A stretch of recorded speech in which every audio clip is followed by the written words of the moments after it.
He thought his badge made him untouchable. Until the day he pulled over the wrong woman. He laughed when she said, "You'll regret this." But when the truth came out in court, that same laugh died in his throat. Because for the first time in his life, the man who made everyone else kneel was finally forced to face justice himself. "Step out of the car, now." Rain hammered against the windshield as Officer Mark Dalton's voice sliced through the night. The driver's trembling hands gripped the steering wheel. Her eyes darted to the side mirror. Flashing red and blue lights painted her face in terror. Mark leaned closer, tapping his flashlight against the glass, his jaw tight with impatience. He'd done this 1,000 times before. The fear in people's eyes, he lived for it. The window rolled down halfway, and a shaky voice whispered, "Officer, did I do something wrong?" Mark gave a low, mocking laugh. "You tell me. You think you can speed through my town without consequences?" The woman's confusion only made him feel stronger. He towered over her like a wolf that had cornered its prey. The man behind the badge. Officer Mark Dalton had worn the uniform for over a decade. And in the small town of Ridgewood, his name carried weight, like a warning. To outsiders, he was that tough cop who kept the street safe. But locals knew better. Mark was a man who enjoyed authority a little too much. He was the kind of cop who pulled you over for a broken taillight, then found 5 more reasons to fine you.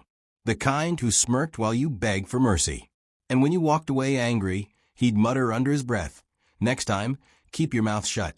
At the local bar, his fellow officers laughed at his stories. The idiots he'd written up, the punks he'd put in their place. "The badge makes you untouchable," Mark would say, tapping the metal over his chest. His friends would nod. And maybe they believed it too. But Mark didn't just wear that badge. He hid behind it. A legacy of power. Mark came from a long line of lawmen. His father, Harold Dalton, had been the police chief for 20 years before retiring. In Ridgewood, the Daltons were untouchable royalty. People used to joke that if you crossed a Dalton, you might as well pack your bags and move to another town. Mark grew up on that pride. He wore it like armor. As a teenager, he watched his father walk into restaurants and see everyone fall silent, offering free meals, fake smiles, nervous laughs. He saw what fear could do, and he liked it. "Respect," his father used to say, "isn't given, son. It's taken." But Mark never learned the difference between respect and intimidation. He thought they were the same thing. The badge and the mirror. Every morning, Mark would stand before his mirror, buttoning his uniform with military precision. He'd polish his boots until they gleamed, adjust his nameplate, and stare at the reflection of the man who protected the town. "Officer Mark Dalton," he'd say to himself. "Law and order." But deep down, there was something else, something darker. He didn't see a protector. He saw a king. When he slid his badge into place, it wasn't duty he felt. It was power. That badge wasn't just a piece of metal. It was his crown. And that morning, as thunder rumbled in the distance and rain clouds rolled over Ridgewood, Mark pinned it on his chest once again, unaware that before the week ended, that same badge would be the very thing to bring him down. Just another traffic stop. That night's rainstorm had swallowed the town whole. The streets were slick, streetlights flickered, and the only sound was the hum of tires against wet asphalt. Then, in the corner of his eye, Mark spotted a silver sedan making a careful turn at an intersection. No violation. No real reason to stop her. But Mark was bored. And boredom was dangerous for a man like him. He flicked on his lights. The siren wailed. The driver immediately pulled over. Mark smirked. "Let's see who we've got tonight." He approached slowly, enjoying every second of her fear. A young woman sat behind the wheel, late 20s maybe. Simple clothes, neat hair, a nervous look. He tapped his flashlight twice on the window. "License and registration," he ordered. Her hands shook as she searched her bag. "Was I speeding, officer?" Mark tilted his head. "Do you think I stopped you for fun?" She hesitated. "I didn't mean to." "Step out of the car." The command hit her like a slap. She obeyed, stepping into the cold rain. Mark circled her car, pretending to inspect it, shining his light inside. He knew there was nothing wrong, but the point wasn't justice. It was dominance. He wrote her a ticket for speeding, improper signaling, and resisting verbal instruction, a list so exaggerated it was laughable. When she saw the fine, her eyes filled with tears. "Officer, please. I didn't do anything wrong." Mark grinned. "Then take it to court. But trust me, you won't win." He turned back toward his patrol car, rain dripping from his cap, feeling untouchable. The talk at the bar. Later that night, Mark sat in his usual spot at Murphy's Tavern, the local cop hangout. He tossed the ticket book onto the counter and took a long drink of whiskey. "Another one?" his friend Joe asked. "Some teacher or something," Mark said with a smirk. "Thinks she's smarter than me. I told her she can cry all she wants, but in court, the badge always wins." The men around him chuckled, shaking their heads. "That's Dalton for you," Joe laughed. "The law himself." Mark raised his glass. "To the law." Everyone cheered, glasses clinking. But behind the laughter, one rookie cop sat quietly in the corner, frowning. He'd seen the same look in Mark's eyes before, the hunger, the arrogance. It never ended well. The storm ahead. The next morning, Mark's coffee tasted bitter. He woke with a dull headache, the echo of last night's laughter still in his ears. He didn't know it yet, but that small silver car he stopped, the woman inside, wasn't just another driver. Her name was Clara James. A teacher, yes, but also a recent law graduate, and the apprentice of Judge Eleanor Rhodes, one of the toughest, most respected judges in the state. And while Mark was bragging over drinks, Clara was quietly preparing something that would shake his entire world. For the first time in his career, Officer Mark Dalton would find himself on the other side of the courtroom. And this time, his badge wouldn't save him. Rain still whispered against the window as Clara James sat at her small kitchen table, staring at the bright yellow traffic ticket that Officer Mark Dalton had handed her. $850. Speeding. Failure to signal. Resisting verbal instruction. Her jaw clenched. She'd done nothing wrong. The night replayed in her mind like a cruel movie, his glare, his smirk, his voice dripping with arrogance. "You can cry all you want, lady. Go to court if you think I'm lying." She had cried that night. But now, as dawn broke and the first light crept across her apartment, those tears turned into something else: determination. Mark Dalton had no idea who he had just humiliated. Clara wasn't just a small-town teacher. She had recently earned her law degree, graduating top of her class, and had just started shadowing Judge Eleanor Rhodes, one of the toughest and most respected judges in the entire state. A teacher with a fire inside. By day, Clara taught middle school English. She loved her students. But at night, she studied case files, court procedures, and legal ethics. She wanted to make the system fairer, especially for those who couldn't defend themselves. That's what made Mark Dalton's abuse sting so deeply. It wasn't just about a ticket. It was about power, and how easily people like him misused it. When she arrived at work that morning, her students noticed her silence. "Miss James, are you okay?" one little girl asked. Clara forced a smile. "I'm fine, sweetheart." But inside, she made a quiet promise. "I'm not going to let this go." The mentor's advice. That evening, Clara met Judge Eleanor Rhodes in her chambers, a woman in her 60s, with sharp eyes and a voice that carried authority without ever needing to shout. "Rough day?" the judge asked, glancing up from a stack of files. Clara hesitated before sliding the ticket across the desk. "He lied, ma'am." "The officer. He stopped me for no reason. He searched my car without asking, humiliated me in the rain. I felt powerless." Judge Rhodes read the paper slowly, then looked up, her gaze piercing. "Mark Dalton," she murmured. "That name rings a bell." "He said I couldn't win in court," Clara said quietly. The judge leaned back. "Then that's exactly where you'll prove him wrong." She opened a drawer and pulled out a case folder. "File a defense. Prepare your evidence." And Clara, "Yes, ma'am." Don't go in angry. Go in prepared. Justice doesn't shout, it speaks. Preparing for battle. For the next few nights, Clara barely slept. She gathered every piece of evidence she could find. A nearby gas station security camera had captured the moment she turned the corner, driving under the speed limit. Her GPS tracker showed her exact route and speed. Even her students' parents were willing to testify that she had left school on time and driven carefully, as always.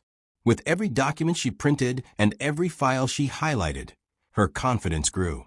She wasn't just fighting for herself anymore. She was fighting for every person Officer Dalton had ever bullied. Mark's confidence. Meanwhile, Officer Mark Dalton barely remembered her name. To him, she was just another face in a long line of people who trembled under his authority. When the court summons arrived 2 weeks later, he scoffed. "She's really taking this to court?" he laughed, tossing the paper onto his desk. Some people never learn. His partner, Officer Joe, looked uneasy. "Maybe you should check the dashcam before the hearing. Make sure it's..." Mark waved him off. "Relax. The badge speaks for itself." That line, "the badge speaks for itself," was about to echo back at him in a way he never imagined. The day of reckoning. The courtroom buzzed with quiet murmurs as people filled the benches. Officer Dalton walked in confidently, uniform crisp, chin high. He'd been here countless times before. The system had always favored him. Then he froze. At the defense table stood Clara James, calm, poised, and confident. And at the bench sat Judge Eleanor Rhodes. Mark's face paled. "Officer Dalton," Judge Rhodes said, glancing at the file. "You're familiar with Miss James, I presume?" Mark cleared his throat. "Yes, Your Honor." A routine stop. She was speeding. Clara stood. "With all due respect, Your Honor, that's a lie." The judge nodded. "Proceed, Miss James." The truth unfolds. Clara stepped forward, her voice steady but filled with conviction. She presented the footage from the gas station camera, clear as day. Her car moving well within the speed limit. According to this timestamp, she said, "I was driving 34 miles per hour in a 40 zone." Murmurs filled the courtroom. She then showed her GPS records, which matched perfectly. Finally, she submitted a written statement detailing the unlawful search of her vehicle. Mark's confident expression began to crack. He shifted in his seat, tugging at his collar. Judge Rhodes leaned forward. "Officer Dalton, would you like to explain this discrepancy?" He stammered. I must have misread the..." Misread. The judge's voice was cold. Or fabricated? The silence was deafening. The turning point. Clara turned toward him, her eyes calm but unflinching. "Officer Dalton, you swore an oath to protect people like me, not to abuse your power. You told me I couldn't win against you. But justice doesn't wear a badge, it wears truth." Her words hung in the air. The spectators fell silent. Even Mark's fellow officers avoided his gaze. Judge Rhodes set down her pen. "This court finds the citation invalid. Furthermore, given the evidence, I am forwarding this matter to Internal Affairs for review." Mark's stomach dropped. He'd never seen this side of the system before, the side where his badge meant nothing. A shift in the air. As Clara gathered her papers, Judge Rhodes gave a small, proud smile. "Very well done, Miss James." Court dismissed. Outside the courthouse, reporters had already gathered. Word was spreading. An officer had been caught lying under oath. Mark pushed through the crowd, avoiding the cameras, his once proud shoulders now heavy with shame. And as he reached his car, he saw Clara standing on the steps, watching him quietly. She didn't smirk. She didn't gloat. She simply said, "You were right, officer. I couldn't win against your badge, so I won with the truth." Mark looked at her for a long time before lowering his head and walking away. The beginning of his fall. That night, Mark sat alone in his patrol car, staring at his reflection in the rearview mirror. For the first time in his life, he didn't see power in that badge. He saw a stain. And for the first time ever, Officer Mark Dalton began to wonder if maybe, just maybe, he wasn't untouchable after all. The small town of Ridgewood hadn't seen this kind of tension in years. Whispers spread through diners, coffee shops, and grocery stores. "Did you hear about Officer Dalton?" It started as a rumor. Then it became a headline. And soon it was a full-blown investigation. The untouchable cop, Mark Dalton, was being called to testify in court not as a hero, not as an officer, but as a defendant. The investigation begins. Within days of Clara's case, complaints began pouring into internal affairs. Dozens of citizens came forward, people who had been too afraid to speak before. A single mother fined for attitude. A teenage boy ticketed for jaywalking in his own driveway. Even a war veteran humiliated during a traffic stop. Each story painted the same picture. Mark Dalton, the man who thought his badge made him king. At first, Mark tried to laugh it off. People will say anything when they don't get their way, he told his partner Joe. But Joe's silence said everything. Soon, his superiors called him in. "Mark," said the new police chief, "you're being placed on temporary suspension pending review." Mark's mouth went dry. Suspension? For what? For doing my job. The chief sighed. For crossing lines you should have never crossed. A familiar courtroom, a different seat. 2 weeks later, Mark sat in a courtroom again, but this time not behind the badge. He wasn't the man enforcing the law now. He was the one being judged by it. The irony stung. He'd stood in this room countless times before, chest puffed out, his uniform spotless. He'd watched people squirm under his stare, certain they'd never win against him. Now he sat in the same spot they once did, hands clasped, sweat collecting on his neck, his confidence slipping with every tick of the clock. And to make it worse, Judge Eleanor Rhodes would be presiding. The same judge who had seen through his lies in Clara's case. The same woman Clara had once called mentor. When she entered the room, everyone stood. Mark swallowed hard. "Officer Mark Dalton," she began, her tone crisp. "This hearing concerns allegations of misconduct, abuse of authority, and falsification of reports. Do you understand the charges against you?" Mark nodded, his voice low. "Yes, Your Honor." Clara returns.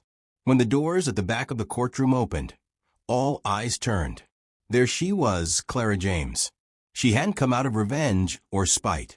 She came because she believed in accountability. And deep down, she hoped maybe, just maybe, Mark would finally face the truth. Her calm presence made the room quieter. Even Mark looked away when their eyes met. She took a seat behind the prosecution table, there to assist in presenting the case. And this time, the power dynamic had completely shifted. No flashing lights. No rain. No badge. Just truth and justice, staring him straight in the face. The evidence speaks. The prosecution started strong. First came dashcam footage, several clips where Mark had exaggerated or completely fabricated violations. In one, a driver asked politely why she was being stopped. Mark's voice could be heard saying, "Keep talking and I'll find 5 more reasons to fine you." A murmur swept through the courtroom. Then came bodycam footage, his own voice, laughing with colleagues after issuing impossible fines. Mark's attorney objected repeatedly, but Judge Rhodes allowed each piece. Finally, Clara rose. "Your Honor, I have one more exhibit to present," she said, her voice steady. From her bag, she pulled out a small black notebook, Mark's old citation log. Each page detailed hundreds of stops, most for vague or minor reasons, many matching the complaints filed. "Your Honor," Clara continued, "this notebook is a record not of duty, but of domination. Each line represents someone who walked away humiliated because Officer Dalton believed his badge made him untouchable." Mark's eyes widened. He hadn't realized that old logbook was still on file. "Objection," his lawyer barked. "Overruled," said the judge. The silence that followed was heavy. The man cracks. Mark tried to defend himself. "I was doing my job. You have no idea how hard it is out there. People lie, they resist, they—" Judge Rhodes slammed her gavel. "Enough." Her voice cut through the tension like a blade. "This isn't about how hard your job is, Officer Dalton. It's about how easy it became for you to abuse it." Mark's shoulders slumped. His mouth opened, but no words came. In that moment, something inside him broke. The pride, the arrogance, it all drained away. He finally saw himself not as a hero, not as a protector, but as the villain in his own story. The judge's words. Judge Rhodes leaned forward, her eyes sharp but not cruel. "When a person wears a badge," she began, "they carry the weight of trust. The people of this town gave you authority, Officer Dalton, but you used it as a weapon. You tarnished the meaning of justice." She paused, letting the silence settle. "This court hereby finds you guilty of misconduct and falsification of records. You are officially dismissed from duty and will face review by the State Ethics Board." The gavel struck once. Bang. It was over. A quiet moment. After the courtroom emptied, Mark sat alone in the same chair, staring at his reflection in the polished table. For the first time in years, he wasn't angry. He wasn't defensive. He was empty. When he finally stood, he saw Clara waiting near the doorway. She walked up slowly, holding out her hand. "Sometimes," she said softly, "losing everything is how we learn what really matters." Mark looked at her, this woman he once mocked, and saw not revenge, but grace. He shook her hand quietly. "Thank you," he whispered. "For what?" she asked. "For making me see what my badge never could." The town's reaction. In the days that followed, Ridgewood changed. People began speaking more freely, reporting misconduct without fear. The new police chief promised reforms, transparency, and accountability. And as for Mark, he disappeared from the headlines.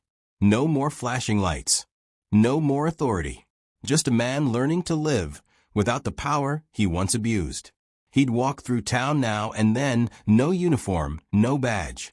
And sometimes he'd pass Clara at the community center, where she now offered free legal advice to those who needed help the most. She'd smile politely. He'd nod back. No words were needed anymore. Because both of them understood.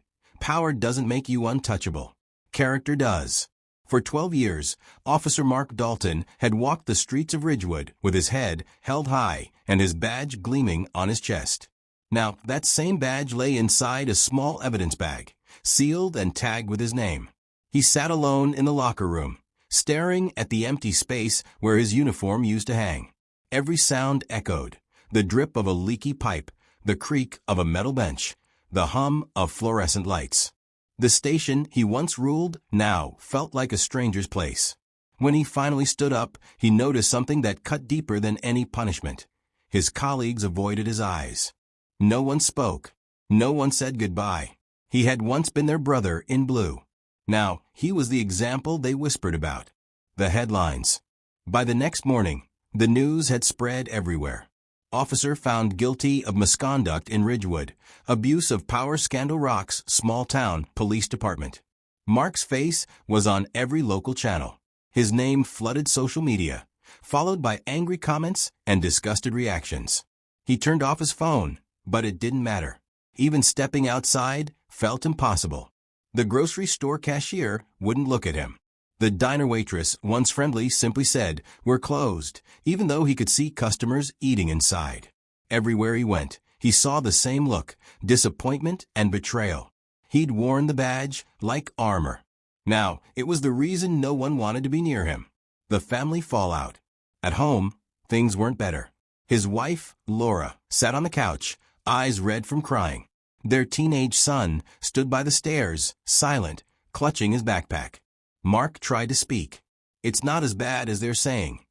His wife cut him off. "Mark, they have video. They have recordings. How could you, after everything your father taught you?" He froze. His father, Chief Harold Dalton, the man who had built his life around honor, order, and legacy. Mark whispered, "Dad wouldn't have wanted." "Your father would have been ashamed," she said, voice trembling. "You didn't protect this town. You terrorized it." He had no words, just silence. His son finally spoke, his voice small but sharp. "Mom says you might go to jail. Is that true?" Mark's throat tightened. No, I don't think so." But in that moment, it didn't matter whether he went to jail or not. He'd already lost everything that made his life mean something. The visit to his father's grave. 2 days later, Mark drove to the old Ridgewood Cemetery. The rain had turned the dirt to mud, and his boots sank as he walked toward his father's headstone. He stood there for a long while, staring at the engraved words. Chief Harold Dalton, a man of honor and justice. Mark swallowed hard. "Honor and justice," he muttered bitterly. "Guess I failed both, huh?" The wind blew cold, carrying the faint smell of pine and rain. He knelt, resting a trembling hand on the grave. "You told me to take respect, Dad," he said quietly. "You said it wasn't given. But you never told me what happens when the respect you take runs out." For the first time in years, Mark Dalton cried, not out of anger or frustration, but out of pure shame. The breaking point. That night, Mark returned to his empty house. Laura and their son had gone to stay with her sister. The silence felt heavier than any courtroom sentence. He sat in his recliner, staring at his badge, still inside that clear evidence bag. It looked small now, powerless. He turned on the TV. A local news anchor was interviewing Clara James.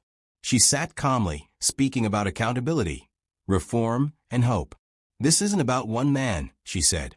"It's about reminding everyone that the law belongs to the people, not to those who enforce it." Her words hit him harder than the judge's verdict. She wasn't angry. She wasn't cruel. She was simply right. Mark leaned forward, whispering to himself, "I became the thing I swore to protect people from." And for the first time, he truly meant it. The town without fear. In the weeks that followed, Ridgewood changed.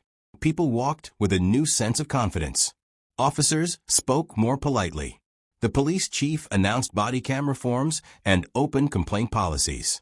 For the first time in years, citizens felt safe talking to the police instead of hiding from them. And though Mark wasn't there to see it, the town finally began to heal from the fear he had once created. A chance at redemption. One afternoon, a letter arrived in Mark's mailbox. It was from Clara James. Inside, just one line: "If you truly want to make things right, help us teach others what went wrong." Attached was a flyer for a community outreach program, a mentorship event for young officers and law students about ethics, empathy, and accountability. He stared at it for a long time. Then, slowly, he nodded. The first step. The next week, Mark walked into the Ridgewood Community Hall. Dozens of people were there, citizens, students, new recruits. When he stepped to the microphone, a wave of murmurs rippled through the room. He cleared his throat, holding the paper in his trembling hands. "My name is Mark Dalton," he began quietly, "and I used to think my badge made me untouchable." The room went still. "I thought power meant control. I thought authority meant fear. But I was wrong. Power without conscience is poison. Authority without respect is nothing." He looked up, meeting their eyes one by one. "I lost everything because I stopped seeing people as people. Don't make the same mistake I did." When he stepped down, the audience didn't clap right away. But Clara, standing near the back, gave him a small, approving nod. That was enough. The quiet redemption. After that day, Mark began volunteering regularly, helping teach conflict resolution and empathy to young recruits. He didn't ask for forgiveness. He didn't expect praise. He just wanted to give something back. At night, he still dreamed of flashing lights and rain. But in those dreams now, he wasn't the man shouting, "Step out of the car." He was the one holding out his hand, helping someone stand. The fall that saved him. Sometimes, when he walked past the old station, he'd stop and look through the glass doors. Inside, he could see the new recruits laughing, training, trying their best. He'd smile faintly. He wasn't Officer Dalton anymore. Just Mark, a man who had fallen hard and finally learned what honor truly meant. Because in losing everything, he found something far greater: humanity. The years passed quietly for Mark Dalton. He no longer wore a uniform, no badge, no gun. But for the first time in his life, he finally wore peace. Every morning, he'd walk through Ridgewood's small park, coffee in hand, the sunrise glinting through the trees. He'd nod at the joggers, wave to the vendors, and smile at the very people who once crossed the street to avoid him.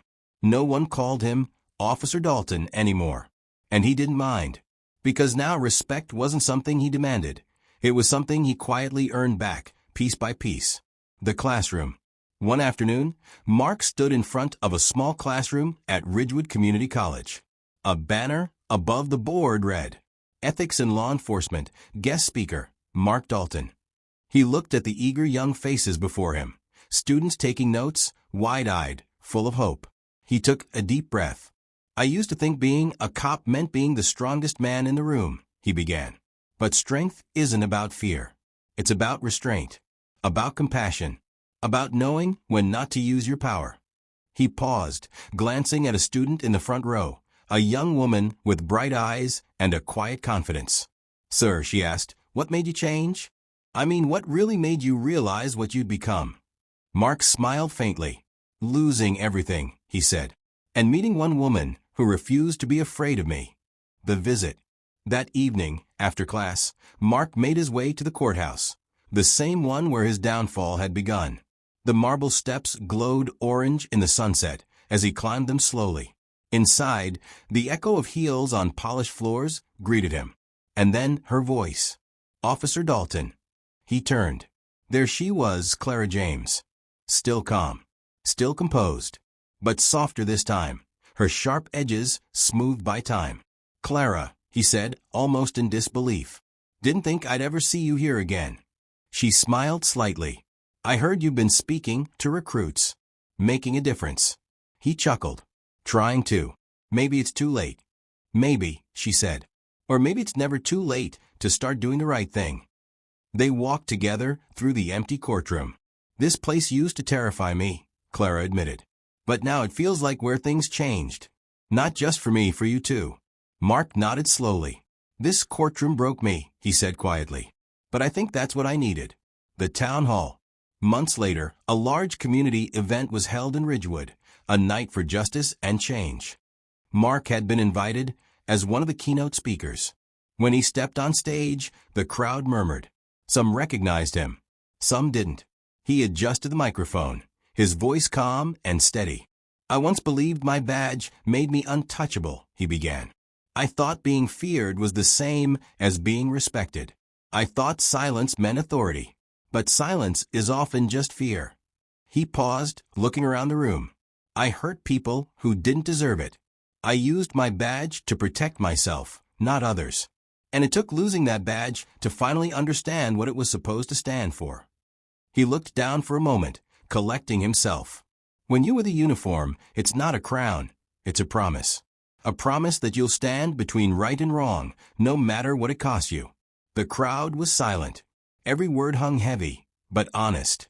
"I failed that promise once," he said softly. "I won't fail it again." When he stepped back, the audience didn't explode into applause.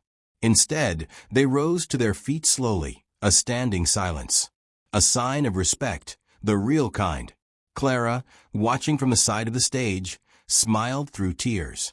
A quiet redemption. Later that night, Mark walked alone through the dark streets of Ridgewood. The neon lights reflected on the wet pavement, just like the night his story began. He stopped near the old intersection where he'd once pulled Clara over years ago. For a long time, he just stood there, listening to the hum of the traffic lights, the distant chatter, the soft rhythm of life continuing on. Then he closed his eyes and whispered, "I'm sorry." No one heard it, but somehow it felt like the whole town had. The new generation. A few years later, Ridgewood Police Academy held a ceremony for new graduates. Mark, now in his 50s, sat quietly in the back row, watching the young recruits receive their badges. Each one stepped forward proudly, shaking hands with the chief. When the ceremony ended, a young officer approached him. "Mr. Dalton?" she asked shyly. "I just wanted to say, I heard your speech last year. That's why I joined. Because I want to be the kind of officer you became, not the one you were." Mark's eyes softened. He smiled, truly humbled. "Then you're already a better cop than I ever was." She grinned, saluted him, and walked off. For the first time in years, Mark felt something deep inside him, something that had once been lost. Pride, not in power, but in change. The final lesson. That night, as the sun set behind Ridgewood's hills, Mark sat on a park bench, watching children play. A breeze rustled through the trees, carrying laughter and warmth. He thought about his father, about his son, about Clara. And then he whispered to himself, "I used to think my badge made me untouchable, but maybe what really makes us untouchable is knowing when to admit we were wrong." He smiled at the thought, closing his eyes as the world around him glowed gold with the fading light. And though he was just one man in one small town, his story had become something far bigger, a reminder that even those who fall the hardest can still stand again. Because redemption isn't given. It's earned. In the end, it wasn't the badge that made him powerful. It was the courage to admit he was wrong. He once used fear to control others, but found peace by serving truth instead. Because real strength isn't in the uniform you wear, it's in the heart that dares to change. And sometimes the hardest battles aren't fought in the streets, they're fought inside ourselves.